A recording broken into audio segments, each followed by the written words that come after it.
Hey everyone, this is Chris Nixon with Assignar and co-host of the Dirty Boots Show, and I'm excited today to introduce our guest Aaron Kline with Boom and Bucket. How's it going, Aaron? Great. Thanks for having me today, Chris. So tell us a little bit about yourself and maybe a little bit of your background and maybe that elevator pitch for Boom and Bucket for those our guests that may not be familiar with you guys. Yeah, happy to. So I actually started off my career in the U.S. Navy. I flew fighters, F-18s for 11 years with the Navy. Got out in 2011 after I had kids because I wanted to coach basketball and be around for school plays and stuff. So 10-month deployments weren't hacking it for me anymore. Immediately got out and went back to school, started working in early stage technology ventures, primarily in the industrial space, like construction and agriculture as well, especially data-backed businesses. My partners and I started Boom and Bucket about 2.5 years ago as the trusted partner for used equipment. So we run a full managed end-to-end private party sale for sellers, and we help buyers find equipment they know are going to be ready to work on day one. No, that's interesting. As you said that, and then we're going to dig into maybe a little bit about your naval background and how that kind of has influenced. I had a good friend in college that was an RTOC. Is that I'm saying it right? RTC, yeah, yeah. Yeah. And he ended up being a Navy pilot as well, and probably around the same Oh, time great. as you. So yeah, so that's interesting. Small world sometimes where he would fly. I'm not sure which plane he flew, but funny enough, he got into consulting and now he flies commercial. I think, on the side. So Very small cool. world to some degree. So let's dig into that background a little bit. So you said you spent what 10, 11 years in the Navy? 11 years, yeah. Yeah, right out of college. So I went to school, went to Auburn University on our OTC scholarship as well. So yeah, it was the greatest job on earth, man. I'd still be doing it today if I didn't have kids. And I would not be where I am today without that experience. It's not just the leadership principles that you learn in the service. Like some of those are not transportable, but many of them are. The experience just fills you with confidence and challenges sort of personally what you believe to be possible. Right. I'll give you an example. The first time I landed on an aircraft carrier was by myself. There was nobody in my backseat. There was no instructor pilot. Um, these are the sort of things that like the military pushes you to do that sort of stretches your sort of like concept of what is possible or what you can accomplish and pushes you even further.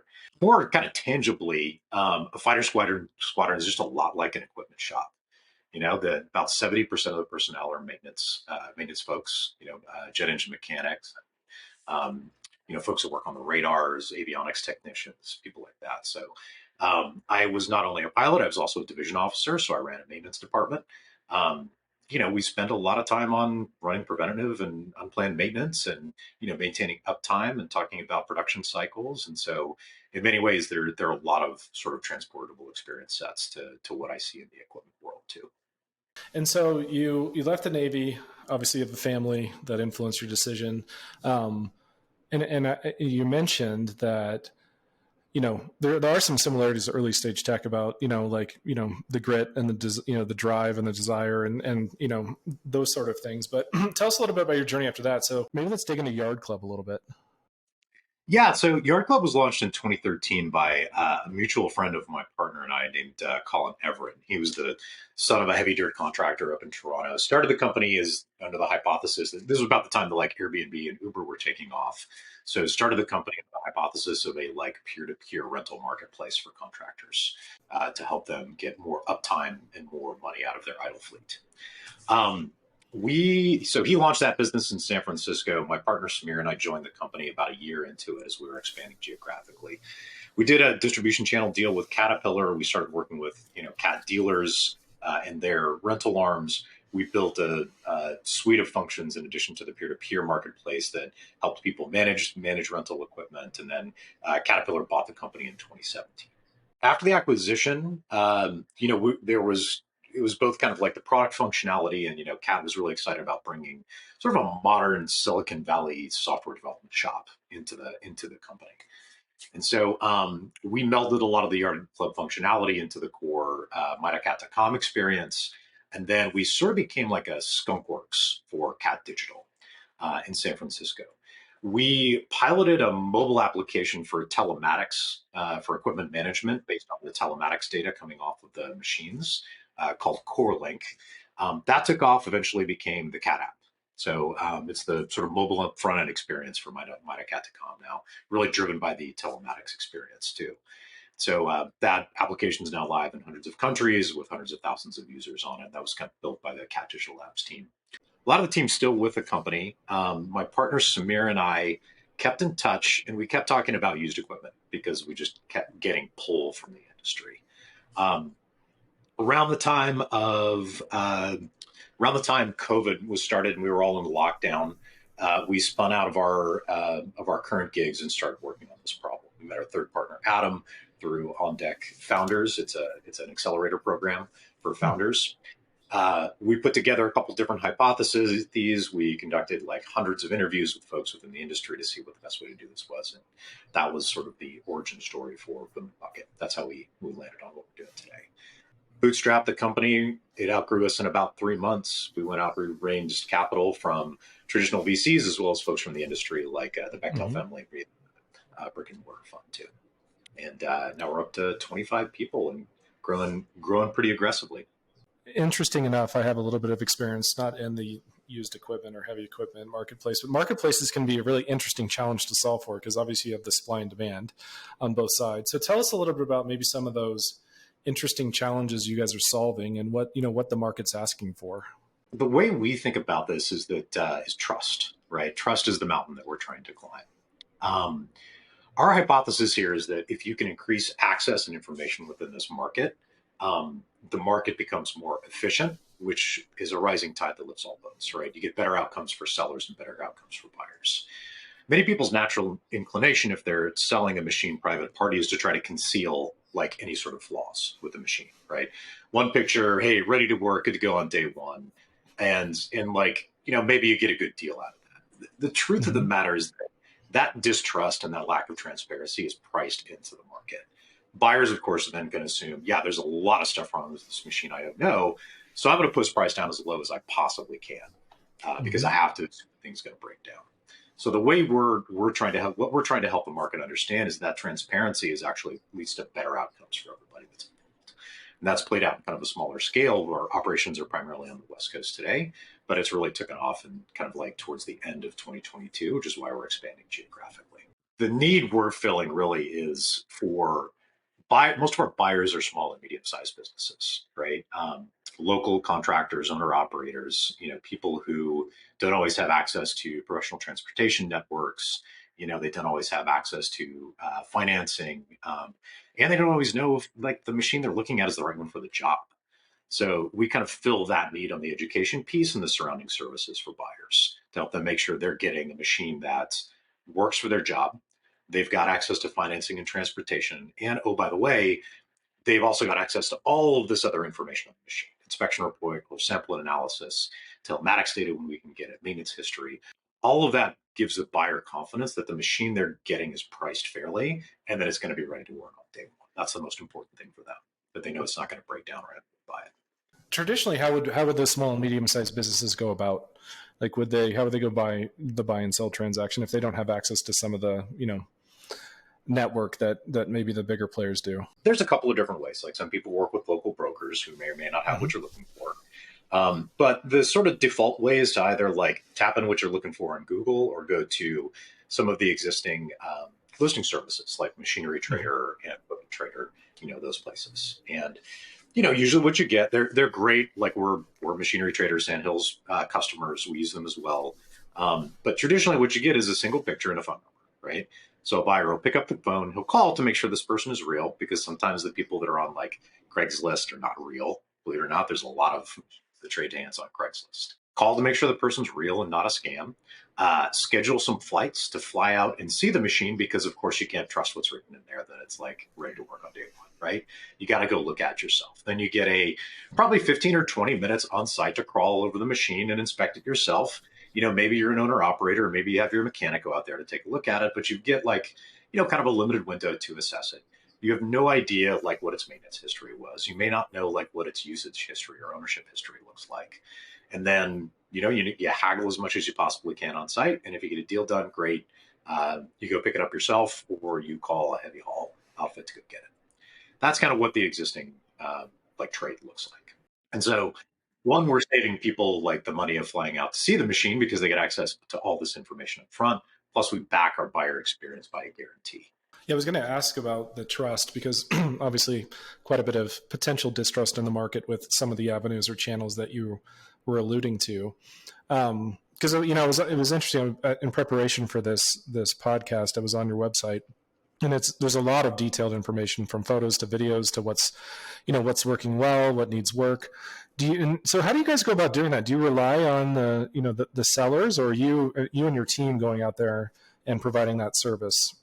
We have a full-time inspector who goes out and takes a look at them, does a complete mechanical inspection of the machine. So think 10 to 15-year diesel mechanic who is driving around. We've built a fairly robust application Mm-hmm. for them to inspect the machinery on it. And so, they do full, walk around video, photos, check all the hoses. They take pictures of problem areas. They actually operate the machine. They get a video of the machine in operation. They'll do oil sample analysis on site, the whole 9 yards. So one of the other things I noticed in preparation for this was your support for conscious culture and what that is. And so it's something I haven't stumbled across, and maybe some of the viewers have, but maybe share a little bit more about that because I found that to be interesting. Yeah, one of the things that I kind of get excited about working in the construction technology space is porting some of these um, like modern practices that the technology industry employs and bringing them to the construction industry, right? It's no secret that, the construction industry is the second least technology penetrated industry on earth, right? Conscious culture was actually an initiative that was started by like Adam's previous company, my partner Adam, while he was at Bolt. And it's a collective based on agreement amongst companies to be explicit about values, explicit about culture, and to help kind of lead people into best practices for working within the hybrid remote environment. If you go to consciousculture.org, you're going to see a lot of opinion pieces on like, hey, how does hybrid remote work? Performance reviews. How do we measure? What are implicit agreements? Like a lot of this is built by, was put together by folks who have been working within this industry, like in the technology industry for the last 10, 15 years, and harnessing some of the tools like Asana and Slack and some of these other remote friendly work tools to work for your company. I'll share that the first time Adam, Samir, and I sat down as a founding trio, the first order of business was to talk about values for two reasons. First of all, because all three of us share the opinion that values-led organizations outperform. You can there's all the traditional business quotes like culture eats strategy for lunch, yada, yada, yada. But, at the end of the day, coming from a values-driven organization in the Navy and seeing the success of other values-driven organizations like my partners have seen, it was very important for us to be explicit about this from day one. So we put together our values and what those values mean. That's publicly visible, by the way. You can look at our website. You can anybody can access our internal values document and our work culture document.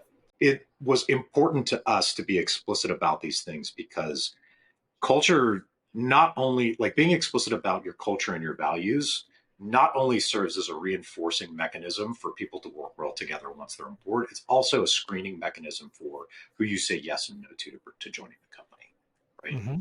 Mm-hmm. We don't look at values as like something that's kind of stuck up on a wall. We talk about them at all hands every week. It's part of our review cycle. It's one explicit interview for anybody that joins our team is totally dedicated to values adherence. And this person is gonna mesh well with our work culture. And then we have reward systems and consequences for folks that do join the team and do not adhere for our values. We make sure that we provide them with that feedback. Yeah, and so maybe for our audience, maybe can you share some of those values that you guys specifically have created for Boom and Bucket? Yeah, happy to. So, our number one is partners, not traders. Um, Most great companies have some sort of customer obsession value. And this is ours. One of the most common complaints that I heard in this industry from equipment managers is, I never hear from this guy unless he has something to sell me. And so that's kind of the experience we did not want to create at Boom Bucket, because when you're buying and selling equipment, it's a transaction. So it's easy to sort of like fall back into transactional mode. We do a lot of stuff with our customers that is not directly revenue producing. We help them understand the value of their fleet, give them reads on the market, right? We work with them as partners, as a disposition partner for our sellers, and as a source for equipment for our buyers. Get in the Cab is all about outcomes and ownership. So we we like to talk about areas of responsibility and giving our employees their own AORs and pieces of the business and functional areas, right? And so along with those AORs comes, first of all, you have to earn them during onboarding. Once you've earned them, you get decision-making authority, you get budget, and you get expectation for outcomes. And that's sort of the entrepreneurial spirit that we instill in our company. Some people don't like that, and that's fine. Boom and Bucket is not the place for that. But that's how we operate. Getting your hands dirty is about hard work, right? We don't just work hard, we work smart, but we do work hard too, right? That's that extra hour at the end of the day is really what can make be the difference between success and failure for us. Building bigger is about shooting for big outcomes. There is a tendency towards incrementalism in this industry, like very small improvements made over time, and that's great. That's part of the quality mindset, and it's sort of the source of that is the manufacturing mindset, right? But in technology, we're trying to radically transform what this industry is capable of. And so to do that, we have to think like for 10x, not 10% improvements. And last but not least is BU. We celebrate everybody that joins our team, no matter what their backgrounds or what their inclinations are or where they come from. We have kind of a motley crew of folks, as you can imagine. We have like world-class technologists who are a little bit different, and we have like equipment salesmen, many of whom have backgrounds as techs in the industry. And so, in order to make that whole like melting pot of folks from different backgrounds work well together, we make sure that we allow people to be who they are. The other thing that's a huge component of the BU piece is feedback. Feedback being bi-directional for everyone, which is countercultural for this industry, and feedback being a mechanism for everybody to improve be the best version of themselves, right? To improve how they work every day, and we back that up with money when in our mouths, right? We provide education stipends for the team. We align. We have budget for folks to join professional organizations to build their personal networks. All of the feedback, learning, and development all kind of work hand in hand. That's really cool. So you've touched on this as part of one of the values that you mentioned, but kind of where the industry's headed. Like, where do you think, like looking, like having that longer vision, that longer mindset, looking beyond, in tech, sometimes it's hard to look beyond the next quarter, especially from if you're on a go-to-market or sales or a revenue team. What is that in your view? What does that look like for the industry? And then I think then the second follow up to that would be like specifically for Boom and Bucket, like how you guys are going to play in that arena. I think one of the themes that we're making a big bet on is data and the importance of data to this industry and the industry's increased reliance on an understanding of data and how that works for the business, for understanding how the quality of machines and what you can expect out of machine performance.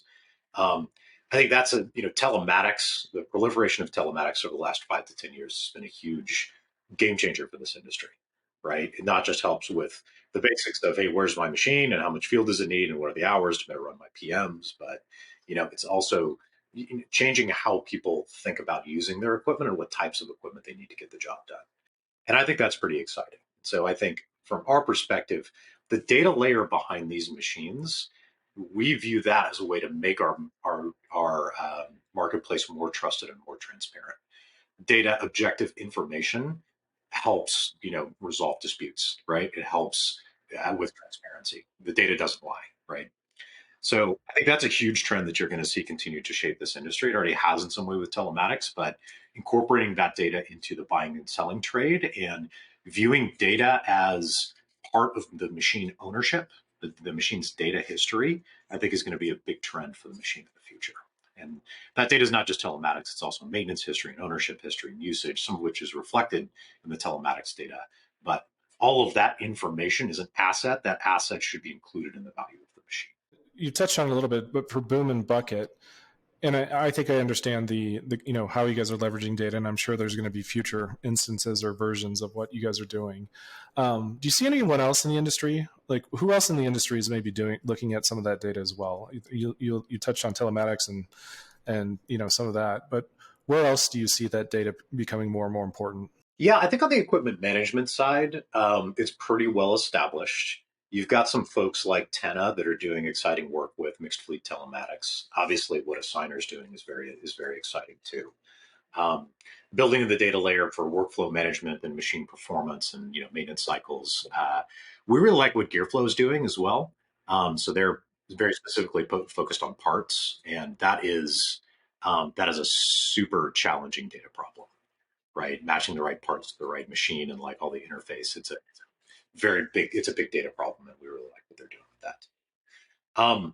I think when you look at, obviously, organizations like Ritchie Brothers use data as very strategic. They just acquired Rouse Analytics. You look at Randall Riley and some of the stuff that they're doing with the Equipment Watch acquisition, as well as their UCC One database. The industry understands the importance of data.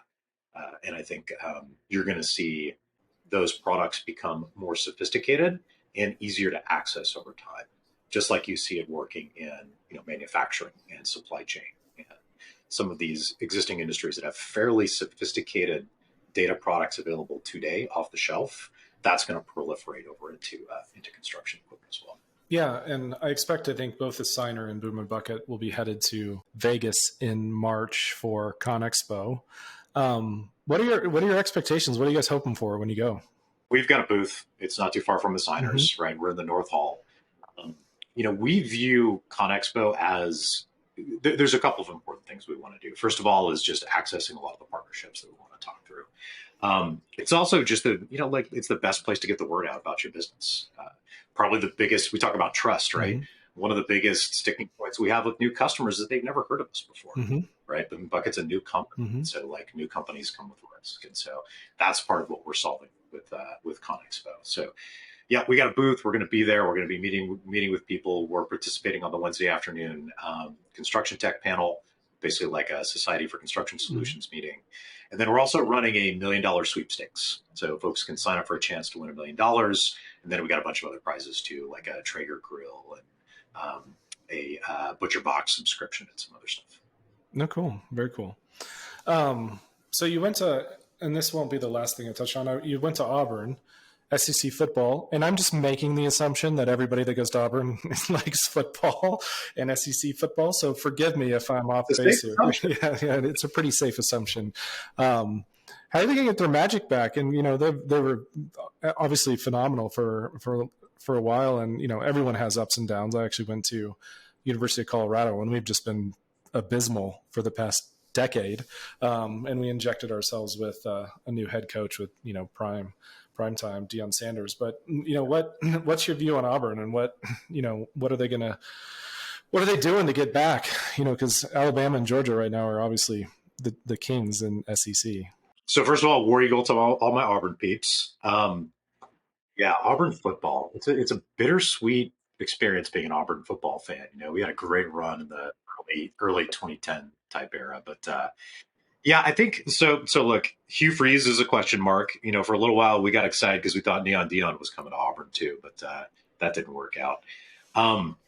So Hugh Freeze, I love a redemption story, mm-hmm. right? So like my hope is that he's kind of like, learned from his experience at Ole Miss mm-hmm. and like served his penalty time at Liberty, where, by the way, he did a great job at Liberty, right? Like racked up some good stats mm-hmm. there. So I'm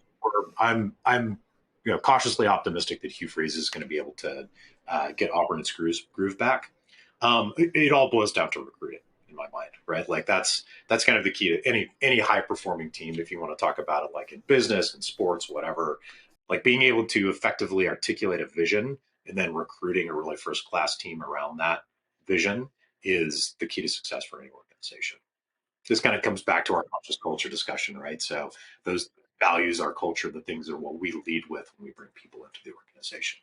And I think if Hugh Freeze can redefine how Auburn football works and he can start to recruit effectively around that, you're going to see Auburn as a powerhouse in a few years. I don't doubt that. And I think obviously the introduction of NIL and all that stuff where, players are able to make, I guess, an income, for a lack of a better term. And it's it's a new world for college football, right? In the NCAA, I think it's a little bit of the Wild West until they figure all this out. I think the article I read on it the other day, like reframed it as a retention tool, right? So, juniors are really, superstar sophomores who probably would have jumped ship to go straight to the draft because they're making some decent money. They'll actually finish their degrees. They'll stay, they'll stay with the organization to play some more seasons.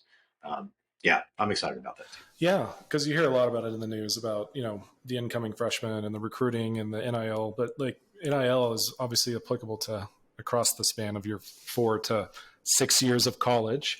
And I like the way that you framed that up with the retention, because I mean that's applicable to business too. You find superstars on your team, and you do your best to retain them as well. It's not always just monetarily, but the things you alluded to and the programs you guys have in place and the culture you've created to keep them from jumping ship. And so yeah, there's obviously some parallels there, but I think we're up on time. I really appreciate you joining me today. I think we had a great conversation, and we're looking forward to. I know the team's looking forward to seeing you out in Vegas in 2 months, less than a month and a half, something like that. Yeah, we're excited. I assume are you personally going to be there as well? Oh yeah, be there for the entire show. 4 days in Vegas is on the upper boundary of what I usually do there, but no, it's right. going to be good. I always joke that if I have to spend a second night in Vegas, that's one night too many. So I think I'd join you there. So, but it's going to be pretty crazy. I haven't been. Is it every 4? Is it? I know they don't do kind of 3 years. That's right. Okay, every 3 years. Yeah, they timed it. The last one was right as the pandemic was kicking off. I think everybody jumped ship on the last day because things were getting locked down. Wild. So, yeah, some pent up demand for this one, but it'll be interesting to see how Obama affected this because they were so close together, right? I'm not sure how many nations the international level organizations have budget for both. Lots of interesting advancements in electric equipment at Obama. That was kind of the big theme there. Mm-hmm. So I'm excited to see not just to talk to our customers and to our potential partners, but also to see where the industry is heading from a technology perspective for the equipment too. Mm-hmm. Yeah, because everyone's there to show off all their cool stuff and all the cool things they're working on. So both Assignar and Boom and Bucket included. Well, thanks again, Aaron. I really appreciate it. And thanks for being on the show. And we'll looking forward to seeing you in Vegas soon. Yeah, my pleasure. Thanks for having me, Chris.